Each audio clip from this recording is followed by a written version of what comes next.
கன்னத்தில் முத்தத்தின் நீரும் அது காயவில்லை.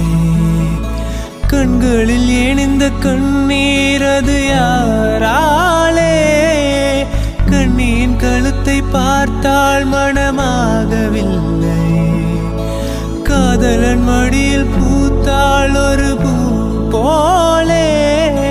உன்னவனே உன் விழியால் பெண் விழியை மூடு. ஆதரவாய் சாய்ந்து விட்டால்